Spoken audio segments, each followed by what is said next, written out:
জুলাই সনদ নিয়ে কোনো ছাড় দেওয়া হবে না, এই ব্যাপারে এনসিপি বা জামাত ইসলাম খুব কঠিনভাবে তারা বলছে, এবং নির্বাচনটাই হবে জুলাই সনদের ভিত্তিতে।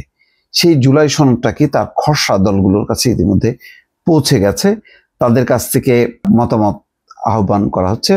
শনিবার সন্ধ্যায় দলগুলোর কাছে সমন্বিত খসড়া পাঠানো হয়। এতে সনদ বাস্তবায়নের অঙ্গীকারনামা আছে, মানে অঙ্গীকার করতে হবে, সেই অঙ্গীকারনামায় সই করতে হবে। যদিও বাস্তবায়ন পদ্ধতি সম্পর্কে বলা হয়নি। জুলাই সনদকে আইনি ভিত্তি দেওয়া এবং বাস্তবায়নের পদ্ধতি কি হতে পারে তা নিয়ে বিশেষজ্ঞদের সঙ্গে আলোচনা করে যাচ্ছেন ঐকমত্য কমিশন। আগামী সপ্তাহে বাস্তবায়নের পদ্ধতি নিয়ে দলগুলোর সঙ্গে আলোচনার পরিকল্পনা রয়েছে কমিশনের। বাস্তবায়ন পদ্ধতি চূড়ান্ত হওয়ার পর সব দল সই করার মধ্য দিয়ে জুলাই জাতীয় সনদ চূড়ান্ত রূপ পাবে। খসড়ায় জুলাই জাতীয় সনদকে নতুন রাজনৈতিক বন্দোবস্তের দলিল হিসাবে আখ্যা দেওয়া হয়েছে। মোটা দাগে সনদের খসড়ায় তিনটি ভাগ আছে। প্রথম অংশে আছে এই সনদের পটভূমি, দ্বিতীয় অংশে আছে 6টি সংস্কার কমিশনের যেসব প্রস্তাবে ঐকমত্য এবং সিদ্ধান্ত হয়েছে, এমন 84টি প্রস্তাব। এর মধ্যে কোন প্রস্তাবে কতটি দল একমত হয়েছে আর কোনটাতে ভিন্নবাদ আছে সেটা উল্লেখ থাকবে। আর তৃতীয় অংশে আছে সনদ বাস্তবায়নের 8 দফা অঙ্গীকার। জুলাই গণ অভ্যুত্থানের মধ্য দিয়ে আসা অন্তর্বর্তী সরকার রাষ্ট্রের বিভিন্ন ক্ষেত্রে সংস্কার আনে 11টা কমিশন করেছে।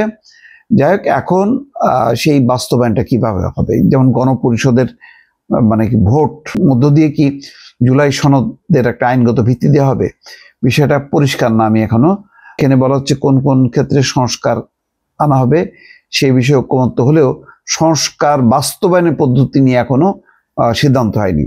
এই নিয়ে দলগুলোর মধ্যে মতভিন্নতা আছে। বিএনপি সনদ বাস্তবায়নে অঙ্গীকার করার বিষয়ে একমত, যে অঙ্গীকার করা হবে যে এটা বাস্তবায়ন আমরা করব বা নির্বাচিত সরকার পার্লামেন্ট গঠনের মধ্য দিয়ে। তবে জামাত ইসলাম, জাতীয় নাগরিক পার্টি সহ কয়েকটি দল মনে করে শুধু অঙ্গীকার করলেই হবে না, সনদকে আইনি ভিত্তি দিতে হবে এবং সনদ বাস্তবায়নের পদ্ধতি নির্ধারণ করতে হবে, অর্থাৎ তার ভিত্তিতেই হবে নির্বাচন।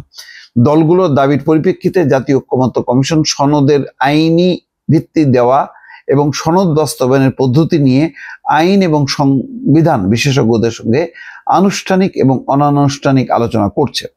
গণভোটের মাধ্যমে সনদ বাস্তবায়ন এবং জুলাই সনদকে আইনি কাঠামোর মধ্যে আনার বিষয়ে সুপ্রিম কোর্টের মতামত গ্রহণ, বিশেষ পরিস্থিতি বিবেচনায় বিশেষ কোনো ব্যবস্থাকে নেওয়া যায় কিনা, লিগেল ফ্রেমওয়ার্ক অর্ডারের মাধ্যমে সনদ বাস্তবায়ন করা, এইসব নানা বিষয় নিয়ে আলোচনা চলছে।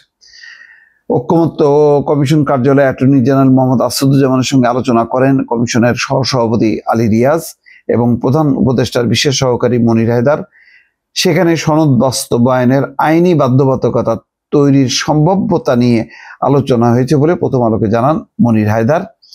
8টি অঙ্গীকারনামা, সনদের 8 দফা অঙ্গীকারনামা রাখা হয়েছে। যাই হোক, এখন এইটাই হচ্ছে যে এইটা বাস্তবায়নটা কিভাবে হবে, সেইটি আইনি ভিত্তিটা চায় এনসিপি, জামাত ইসলাম সহ একটা দল। কিন্তু বিএনপি মেজর একটা পার্টি, তারা বলছে যে এটা তারা অঙ্গীকারনামা করতে চায়। এখন 3 জোটের রূপরেখাও কিন্তু অঙ্গীকারনামা ছিল, যদিও পরে বাস্তবায়ন হয়নি। এখন বলছে যে বিএনপি যদি ক্ষমতায় যায় তারা তো বাস্তবায়ন নাও করতে পারে, অন্য দল ক্ষমতায় গেলেও বাস্তবায়ন না করতে পারে। সুতরাং বাস্তবায়নের আইনগত ভিত্তি এখনই দিতে হবে।